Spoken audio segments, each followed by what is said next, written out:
Delight of Existence, the Solution. From the book The Life Divine, written by Sri Aurobindo way back in 1914. Delight of Existence, the Solution. The name of that is the delight, as the delight we must worship and seek after it. Kena Upanishad. In this conception of an inalienable underlying delight of existence, of which all outward or surface sensations are a positive, negative, or neutral play, waves and foaming of the infinite deep, we arrive at the true solution of the problem we are examining. The self of things is an infinite, indivisible existence. Of that existence, the essential nature or power is an infinite, imperishable force of self-conscious being, and of that self-consciousness, the essential nature or knowledge of itself is again an infinite, inalienable delight of being. In formlessness and in all forms, in the eternal awareness of infinite and indivisible beings, and in the multiform appearances of infinite division, this self-existence preserves perpetually its self-delight, as in the apparent inconscience of matter, our soul growing out of its bondage to its own superficial habit and particular mode of self-conscious existence, discovers that infinite conscious force, constant, immobile, brooding. So, in the apparent non-sensation of matter, it combines to discover and attune itself to an infinite conscious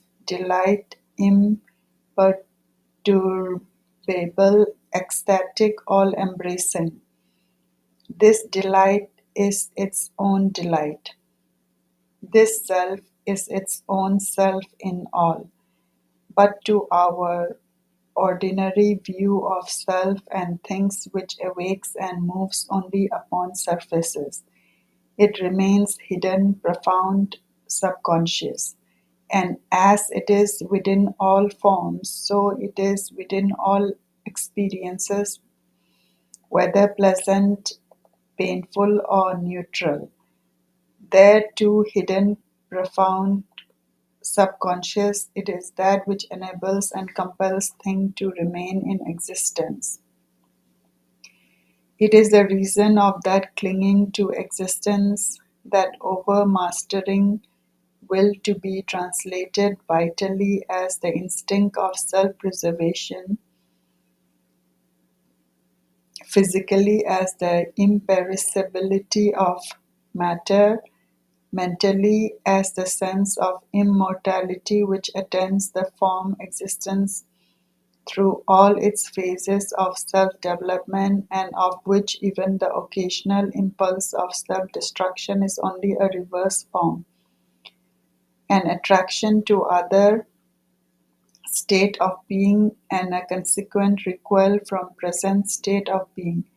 Delight is existence. Delight is the secret of creation. Delight is the root of birth. Delight is the cause of remaining in existence. Delight is the end of birth, and that into which creation ceases. From Ananda, says the Upanishad, all existence are born. By Ananda they remain in being, and increase to Ananda they depart.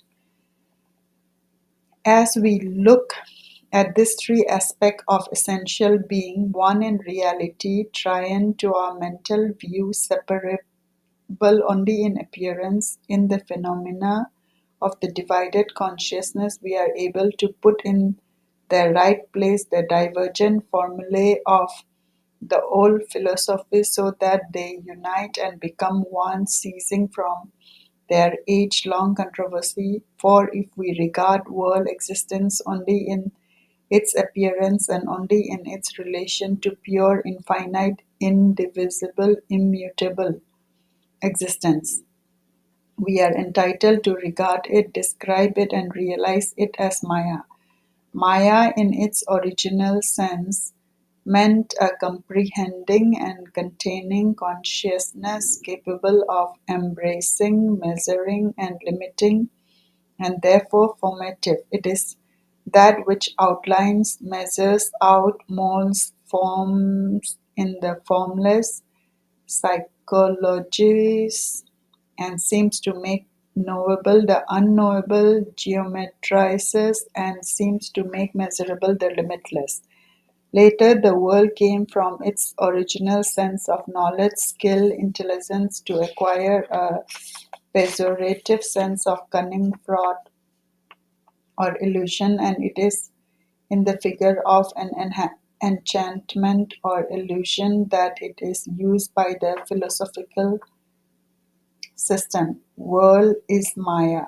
World is not unreal in the sense that it has no sort of existence, for even if it were only a dream of self, still it would exist as a dream, real to it in the present even when untimely unreal.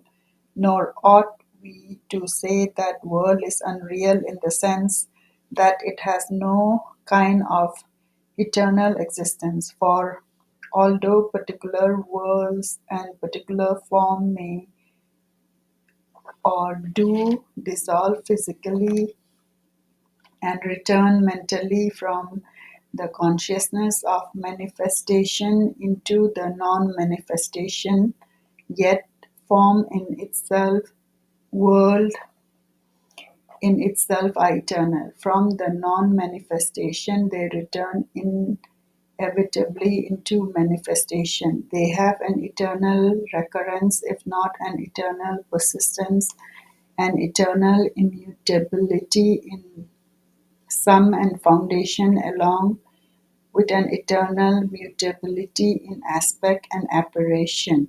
Nor have we any surety that ever was or ever will be a period in time when no form of universe, no play, or being represented to itself in the eternal conscious being, but only an intuitive perception that the world that we know can and thus appear from that and return into it perpetually.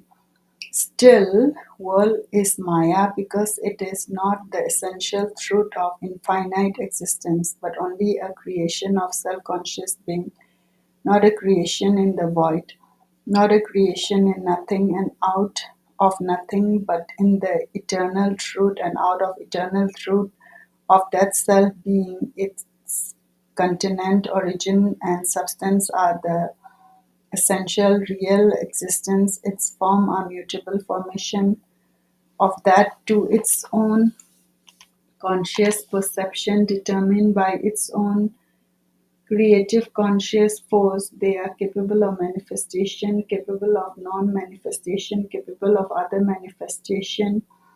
We may, if we choose, call them therefore illusion of the infinite consciousness, thus audaciously flinging back a shadow of our mental sense of subjection to error and incapacity, upon which, being greater than mine, is beyond subjection to falsehood and illusion.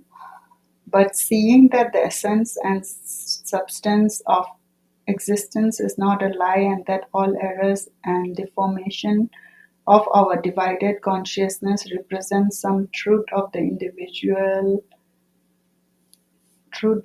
indivisible self-conscious existence, we can only say that the world is not essential truth of that, but phenomenal truth of its free multiplicity and infinite superficial mutability, and not truth of its fundamental and immutable unity.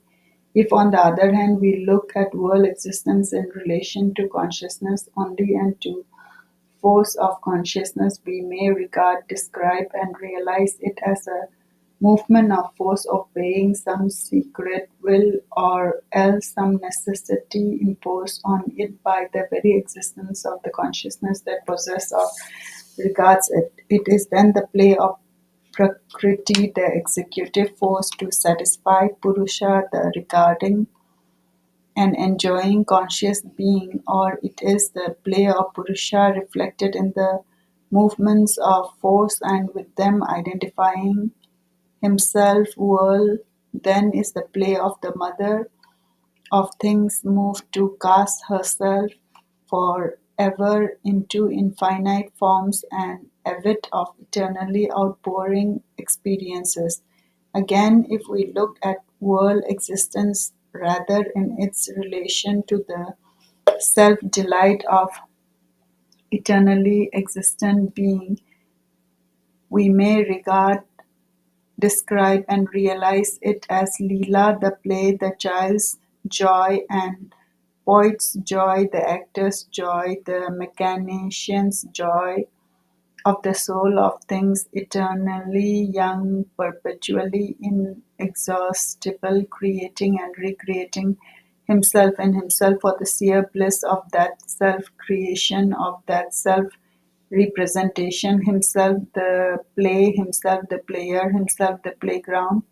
This regeneration of the play of existence in its relation to the eternal and stable and immutable Satchidananda, starting from three conceptions of Maya, Prakriti, and Leela, and representing themselves in our philosophical system as mutually contradictory philosophies, are in reality perfectly consistent with each other, complementary, necessary in their totality to an integral view of life and the world. The world of which we are part is in its most obvious view a movement of force, but that force, when we penetrate its appearance, proved to be a constant and yet always mutable rhythm of creative consciousness casting up, projecting in itself phenomenal truths of its own infinite and eternal being, but this rhythm is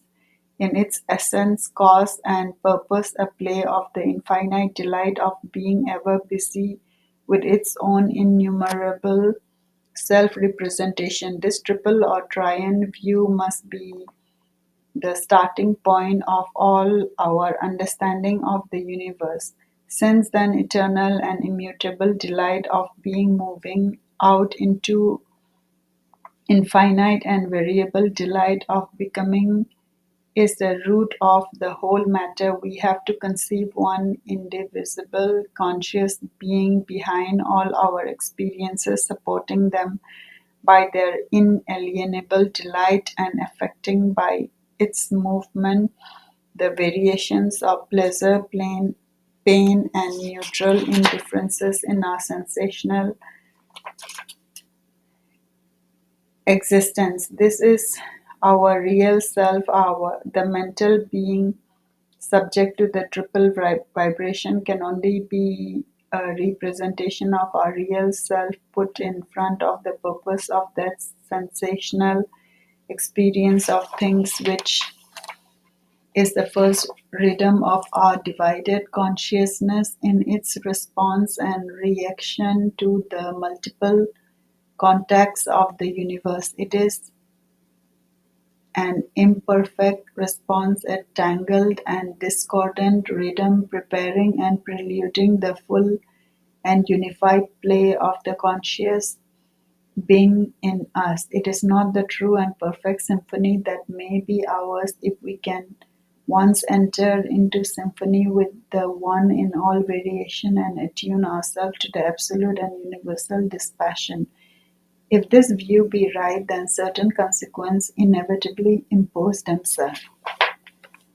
In the first place, since in our depth we ourselves are that one, since in the reality of our being we are the indivisible all consciousness and therefore the inalienable all bliss, the disposition of our sensational experience in the three vibration of pain, pleasure, and indifference can only be superficial arrangement created by that limited part of ourself which is uppermost in our waking consciousness. Behind there must be something in us, must vaster, profounder, truer than the superficial consciousness, which takes delight impartially in all experiences.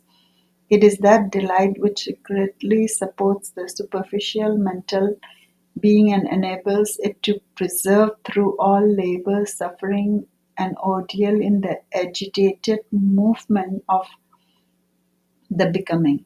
That which we call ourself is only a trembling ray on the surface. Behind is all the vast subconscient, the vast superconscient, profiting by all these surface experiences and imposing them on its external self, which it exposes as a sort of sensitive covering to the contacts of the world. Itself veiled, it receives this contact and assimilates them into the values of a truer, a profounder, a mastering and creative experience. Out of its depth, it returns them to the surface in forms of strength, character, knowledge, impulsion, whose roots are mysterious to us because our mind moves and quivers on the surface and has not learned to concentrate itself and live in the depth. In our ordinary life, this truth is hidden from us and only dimly glimpsed at time and imperfectly held and conceived. But if we learn to live within, we infallibly awaken to this presence within us, which is our more real self, a presence profound, calm, joyous, and prescient of which the world is not the matter, a presence which, if it is not the Lord Himself, is the radiation of the Lord within. We are aware of it within, supporting and helping the apparent and superficial self, and smiling at its pleasure and pains is at error and passion of a little child. And if we can go back into ourselves and identify ourselves not with our superficial experience but with that radiant penumbra of divine, we can live in that attitude towards the contacts of the world and standing back in our entire consciousness from the pleasures and pains of the body, vital being and mind possesses them as experiences whose nature, being superficial, does not touch or impose itself onto our core and real being. In the entirely expressive Sanskrit term, there is an Ananda Maya behind the Manomaya, a vast bliss self behind the limited mental self, and the latter is only a shadowy image and disturbed reflection of the former. The truth of ourself lies within and not on the surface. Again, the triple vibration of pleasure, pain, indifference, being superficial, being an arrangement and result of our imperfect evolution, can have in it no absoluteness, no necessity. There is no real obligation on us to return to a particular contact, a particular response of pleasure, pain, or neutral reaction. There is only an obligation of habit.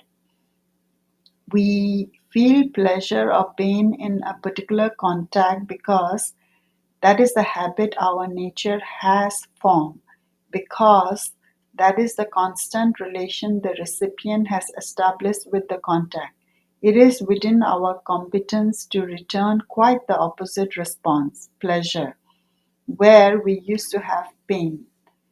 Pain, where we used to have pleasure. It is equally within our competence to accustom the superficial being to return, instead of the mechanical reaction of pleasure, pain, and indifference, that free reply of inalienable delight, which is the constant experience of true and vast bliss self within us.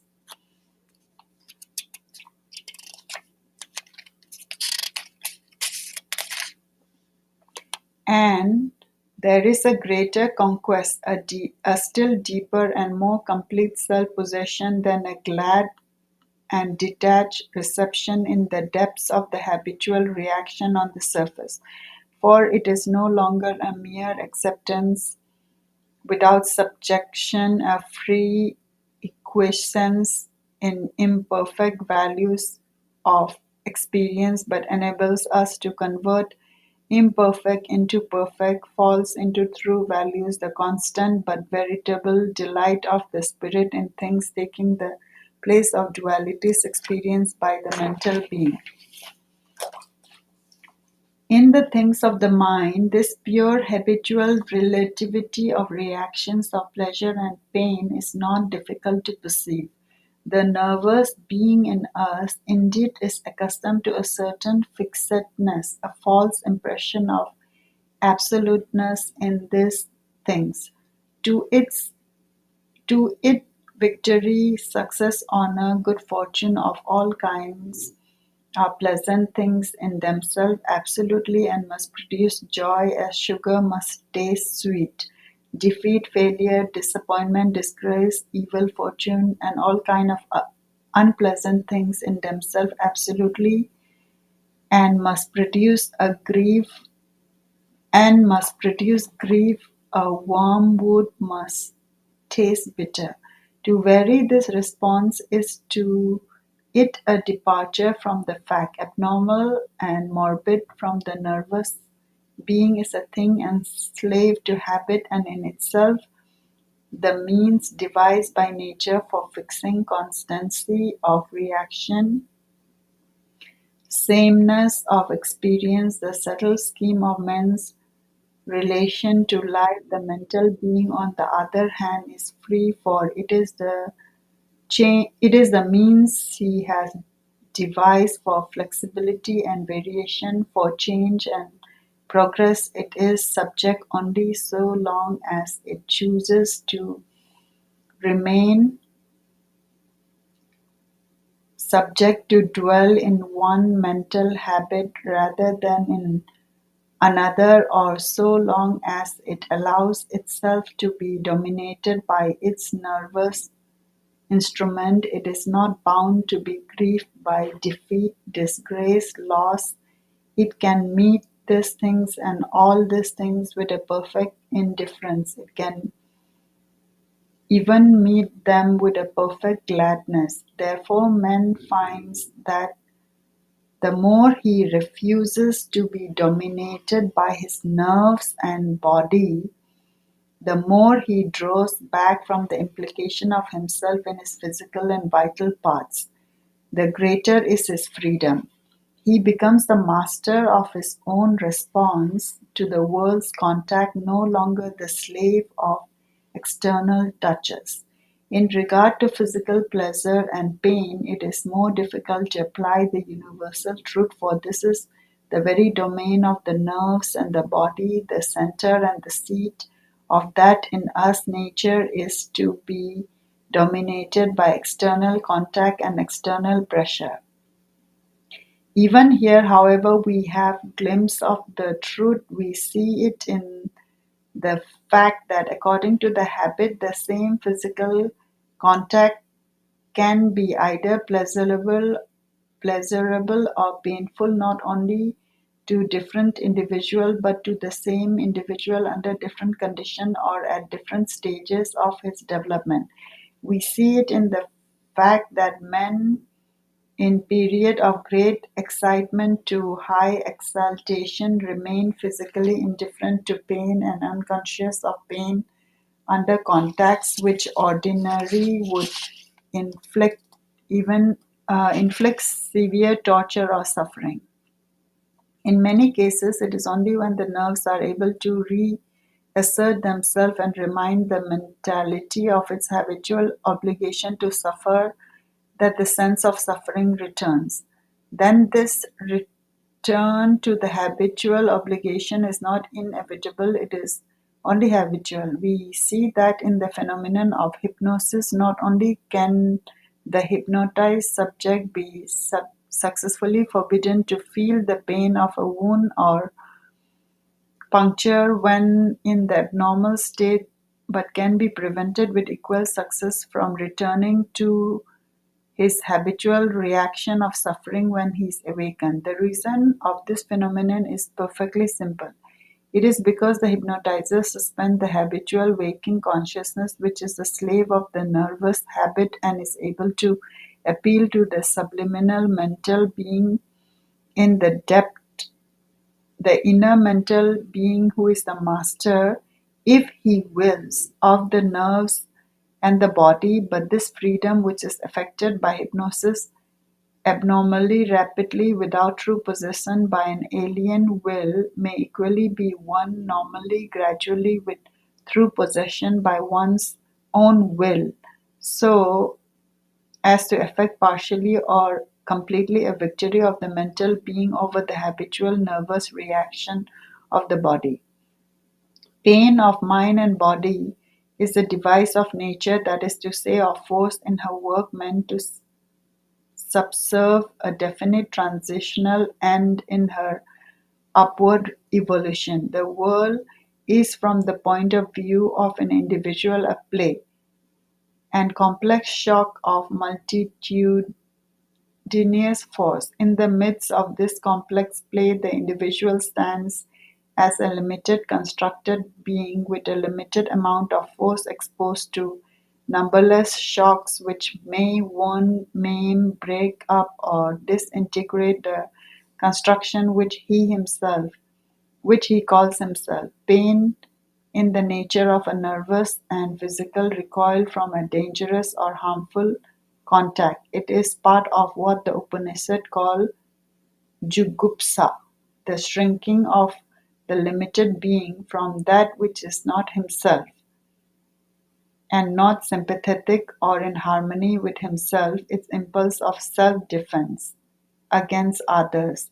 It is from the point of view and indication by nature of that which has to be avoided, or if not successfully avoided, has to be remedied.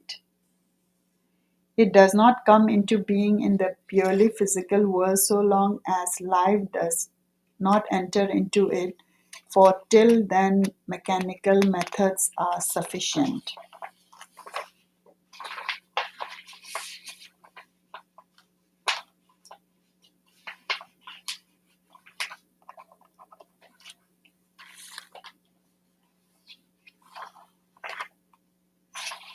Its office begins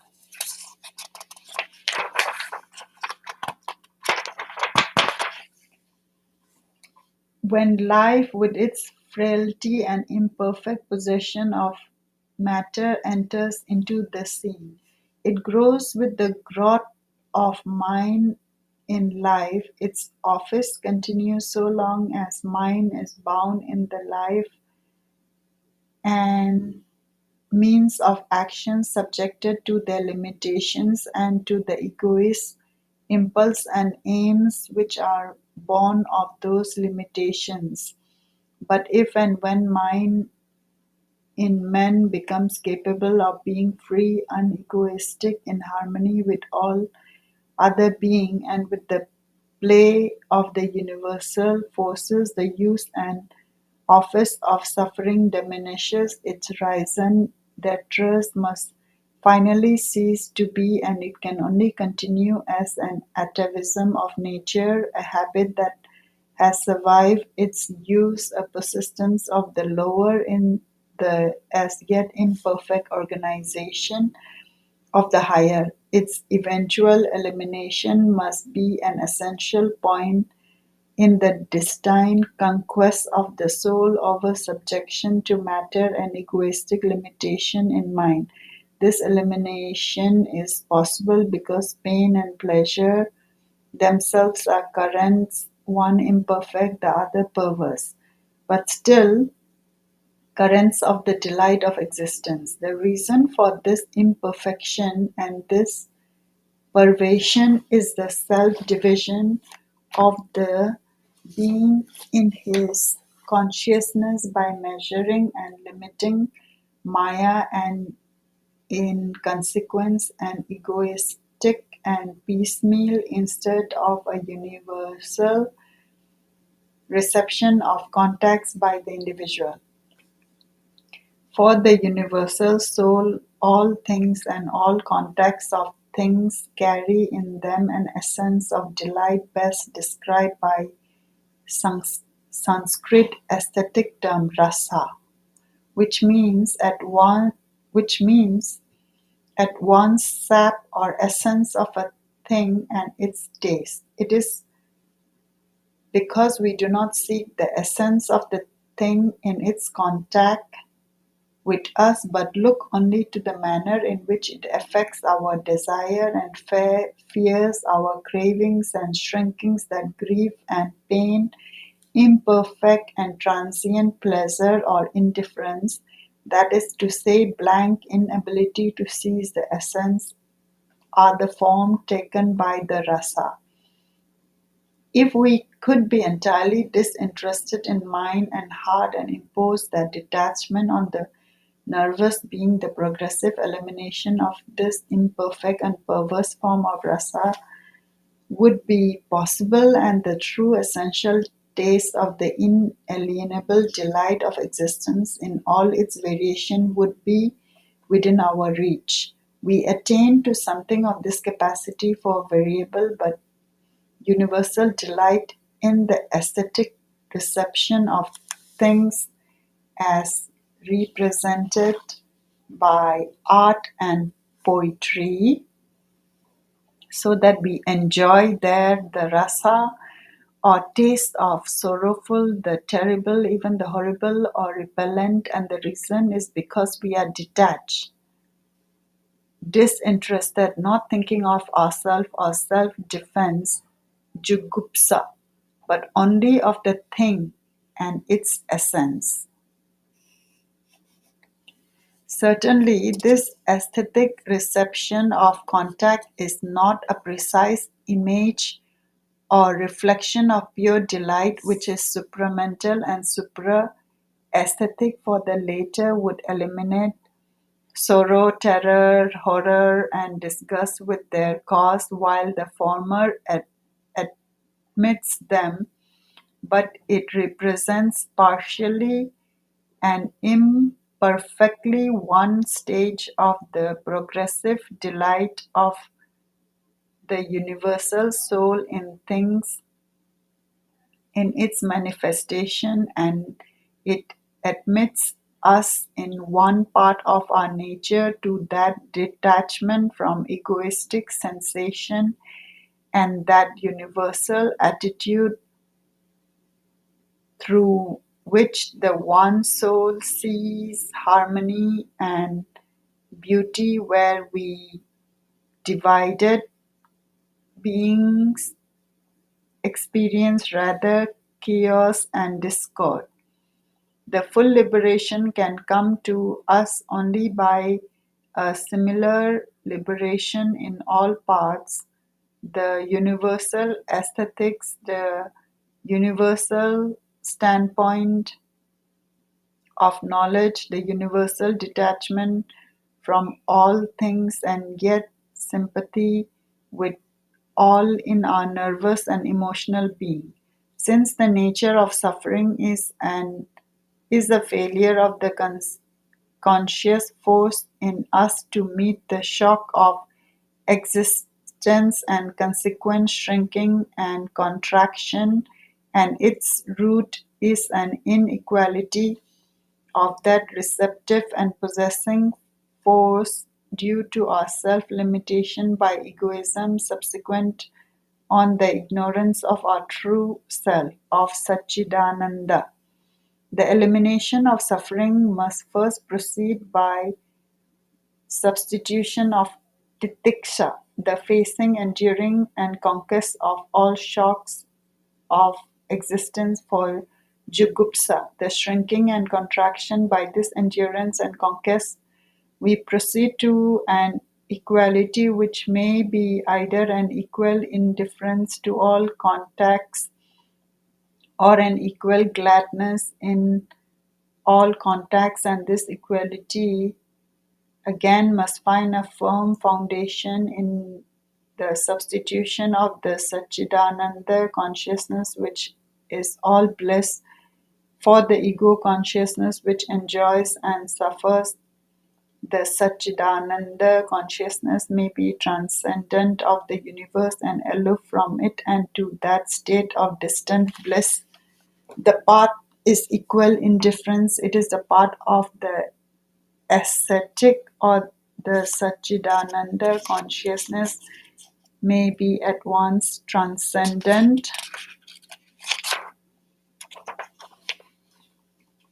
and universal, and to this state of present and all-embracing bliss the path is surrender and loss of the ego in the universal and possession of an all-pervading equal delight. It is a part of the ancient Vedic sages, but neutrality to the imperfect touches of pleasure and the perverse touches of pain is the first direct and natural result of the soul's self-discipline, and the conversion to equal delight can usually come only afterward.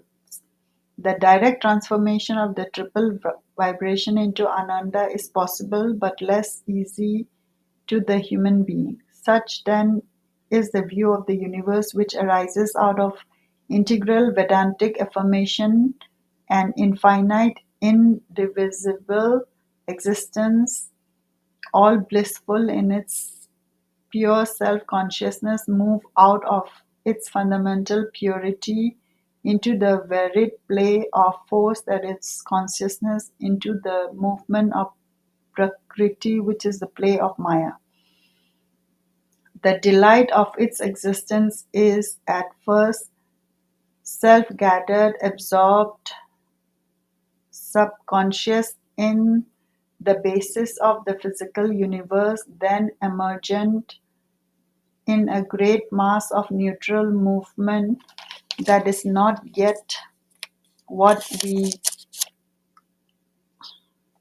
call sensation, then further emergent with the growth of mind and ego in the triple vibration of pain, pleasure, and indifference, originating from the limitation of the force of consciousness in the form and from its exposure to shock of universal force which it finds alien to it and out of harmony with its own measure and standard.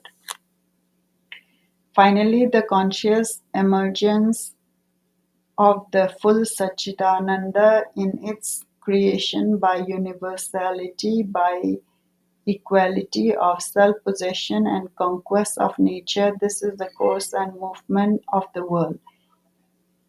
If it then be asked why the one existence should take delight in such a movement, the answer lies in the fact that all possibilities are inherent in its infinity, and that the delight of existence in its mutable becoming, not in its immutable being, lies precisely in the variable realization of its possibilities, and the possibility worked out here in the universe in which we are a part begins from the concealment of Satchidananda in that which seemed to be its own opposite and its self-finding even amid the terms of what opposite.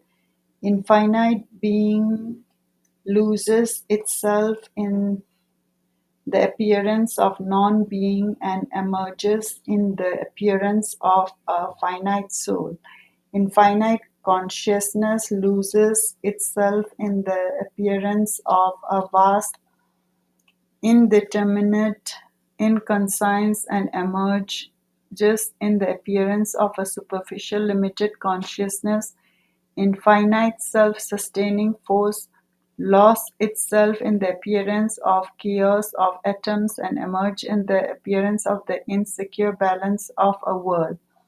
Infinite delight loses itself in the appearance of insensible matter and emerges in the appearance of a discordant rhythm of varied pain, pleasure, and neutral feeling, love, hatred, and indifference. Infinite unity loses itself in the appearance of a chaos of multiplicity and emerges in a discord of forces and beings which seek to recover unity by possessing, dissolving, and devouring each other. In this creation, the real Satchidananda has to emerge. Man, the individual, has to become and to live as a universal being. His limited mental consciousness has to widen to the superconscient unity in which each embraces all. His narrow heart has to learn the infinite embrace and replace its lust and discord by universal love, and his restricted vital being to become equal to the whole shock of the universe upon it, and capable of universal delight. His very physical being has to know itself as no separate entity but as one with and sustaining in itself the whole flow of the indivisible force that is all things. His whole nature has to reproduce in the individual the unity, the harmony, the oneness in all of the supreme existence, consciousness, bliss. Through all this play, the secret reality is always one and the same delight of existence. The same is the delight of subconscious sleep before the emergence of the individual, in the delight of the struggle and all the varieties, vicissitudes, perversion, conversion, reversion of the effort to find itself amid the mazes of the half-conscious dream of which the individual is the center, and in the delight of the eternal superconscient self-possession into which the individual must wake and there become one with the indivisible Satchidananda. This is the play of the One, the Lord, the All, as it reveals itself to our liberated and enlightened knowledge from the conception standpoint of this material world.